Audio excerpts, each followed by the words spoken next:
climb aboard and welcome to the Haunted Mansion. I'm Skipper Sabrina and I will be your host, your toast. Our tour begins here in this gallery. Please step all the way in and make room for everyone. There's no turning back now. No, really, we can't. Current's too strong. Mark is going with more, best, and cheapest. All right, let's reveal the 3 words in all caps here. More, best, and cheapest. Wow. Wow. Like, look at the progression of the Snow White rides, right? The original version at Disney World, the witch murders you. She drops the diamond on you. And then over the years, they soften that, right? Eventually, she gets the rock thrown on her. To the point at which we get to the roller coaster, and it's like, oh, she's outside the window. She kind of moves.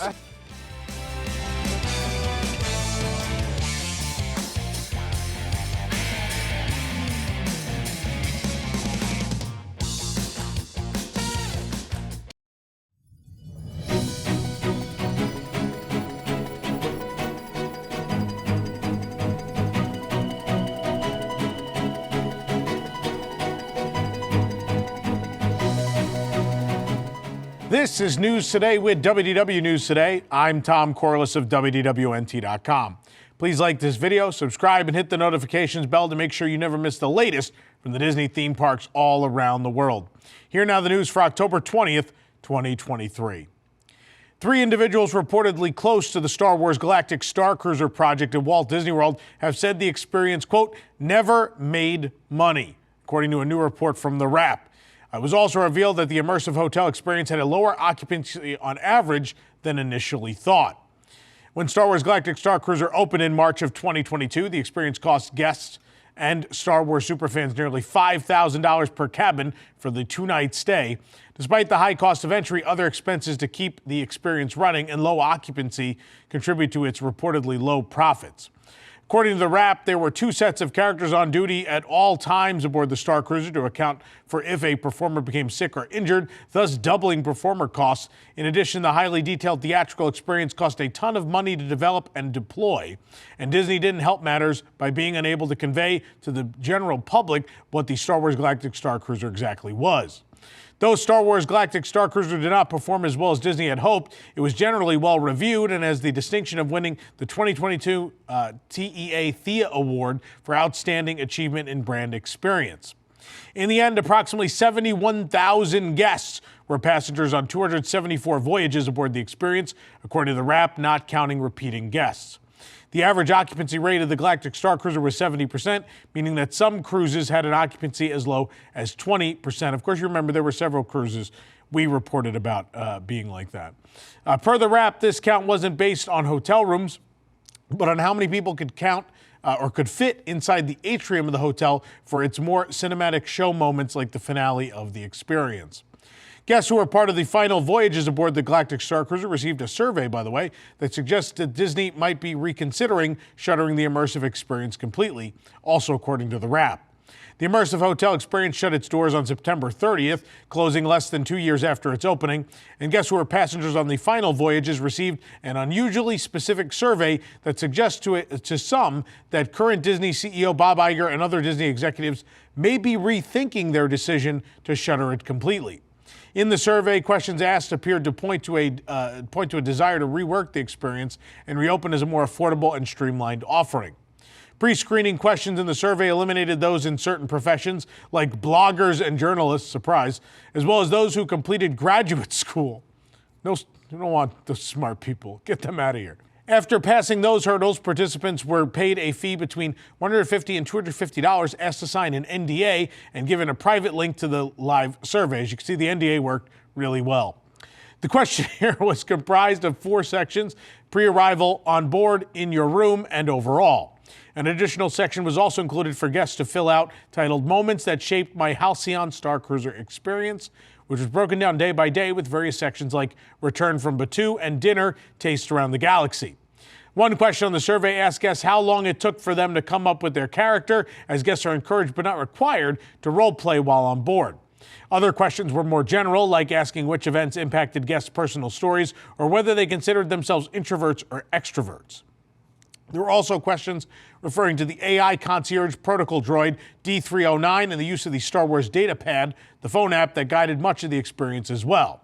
With those specific questions, it's possible that Disney could be looking into revive the experience in some form at a lesser cost, or simply could be trying to exit this thing with as much data as possible, as one designer said to the Wrap. Despite its positive reviews and the ambitious storytelling, a quote-unquote bungled marketing campaign and high cost of entry ultimately kept the average Walt Disney World guest away from the experience. In early 2023, the number of voyages per week was reduced after months of disappointing occupancy and canceled voyages. The dinner services on board were reduced from 2 to 1 a night, and various discounts were offered to entice special groups such as Walt Disney World annual pass holders and Disney Vacation Club members to book the experience. I want to weigh in on this for a moment. Number one.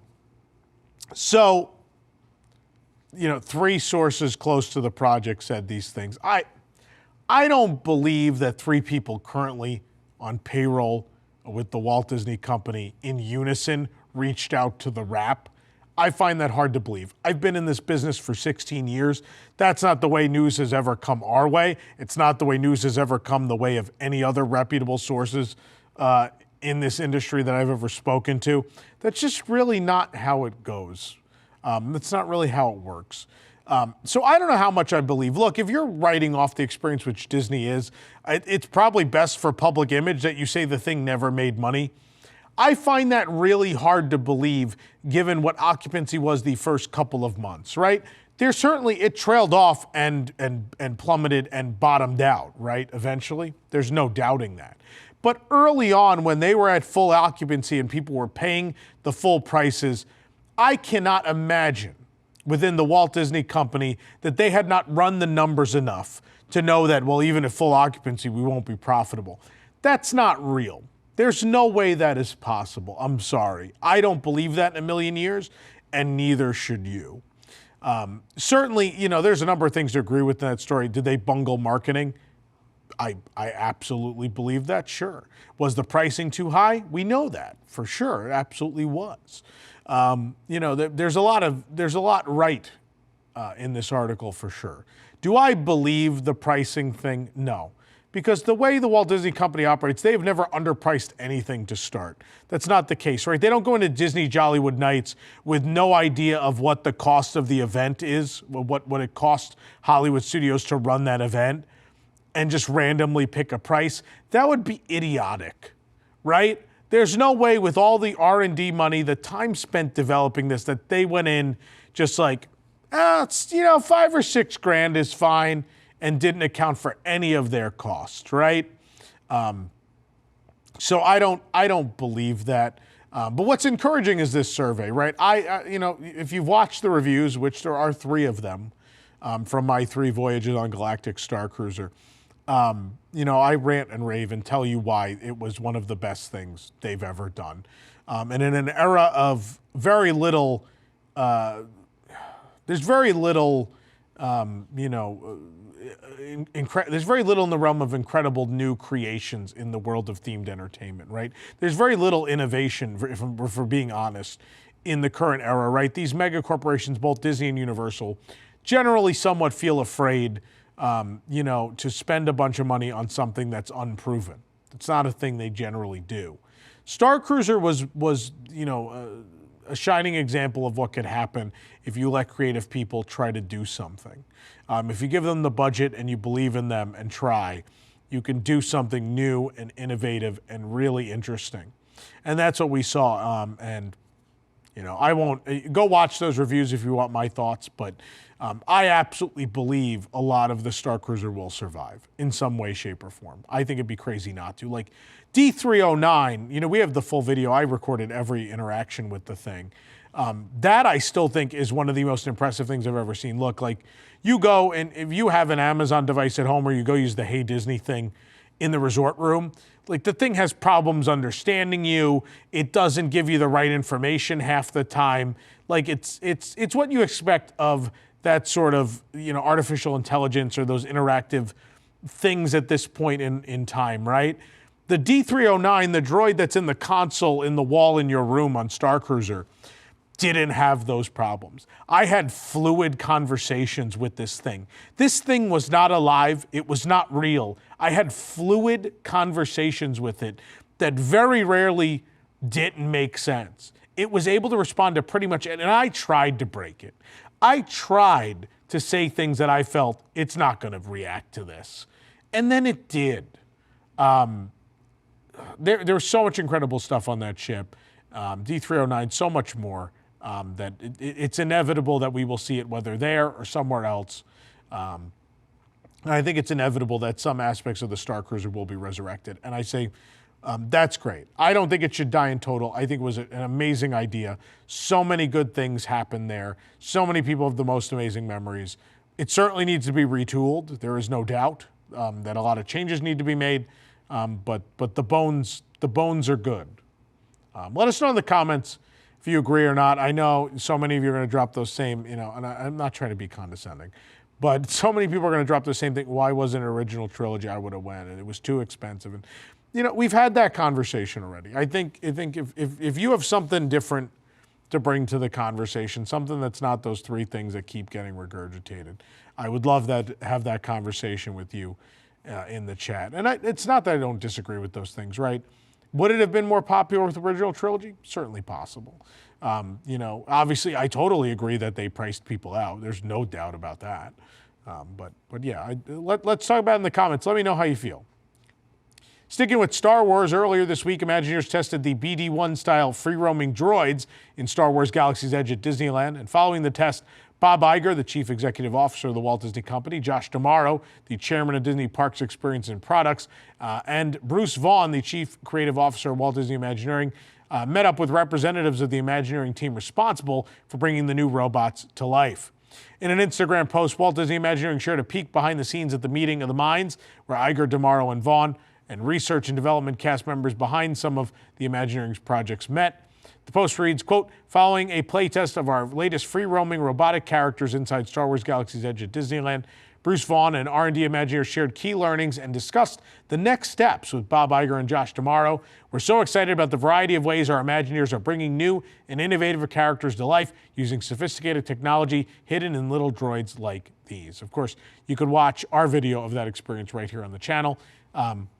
I love seeing Bob Iger and Josh D'Amaro interested in going to see these things, right? This means that the highest management in the company is interested, not just those in parks and resorts, but Bob Iger interested in seeing what they're cooking. And again, maybe this ties in with Starcruiser. Maybe we'll see more droids in Galaxy's Edge. Maybe we'll see more of this kind of stuff in a new version of Starcruiser or whatever replaces it. Only time will tell. A new Disney's Wilderness Lodge Loungefly backpack, Acorn mug, and much more have joined the cowboy ear headband that was previously available at the resort, so it's an entirely new merchandise line for Wilderness Lodge now. The backpack is $88. As you can see, it's a Loungefly. It's very, very cool. There's also an Acorn mug for $24.99. There is this sweater for $64.99, which is pretty phenomenal. Towel for $29.99. It's kind of the blue version of the red one they had a couple months ago.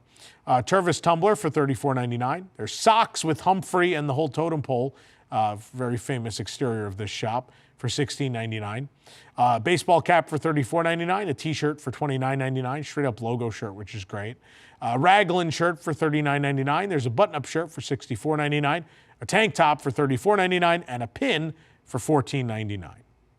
This program is brought to you by our official travel agent sponsor, Be Our Guest Vacations. Your dream vacation begins with Be Our Guests and their concierge team of expert vacation planners.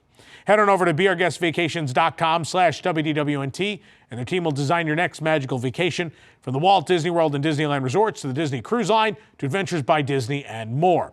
They're also able to book unforgettable VIP tours where you and your group can experience the ultimate park day. The best part is their concierge services are 100% free, so book today. It may only be October, but the Disneyland Resort is already getting ready for the move from Halloween to the winter holidays and Christmas.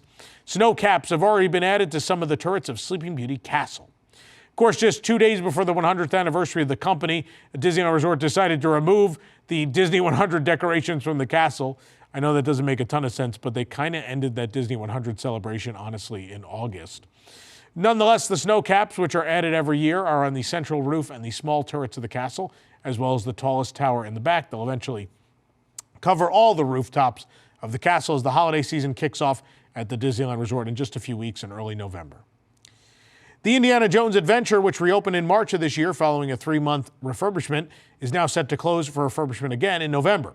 According to the Disneyland website, Indiana Jones Adventure will be open as usual through November 26th.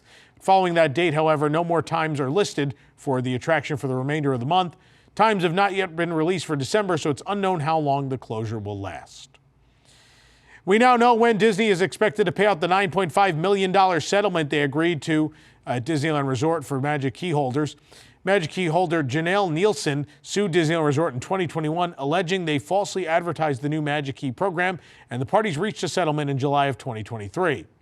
Terms of the settlement and how Magic Key holders could receive money were revealed last month. Disney agreed to settle and pay out that $9.5 million to those who joined the class action suit. Each of the 103,435 settlement class members is expected to receive approximately $67.41 from the settlement fund, which totals out to be about 5% of the cost of the Dream Key. Now, the Orange County Register has shared more information about the payout's potential timeline. This week, U.S. District Court Judge David O. Carter granted preliminary approval of the payout. He set a final approval hearing for February 20th of 2024.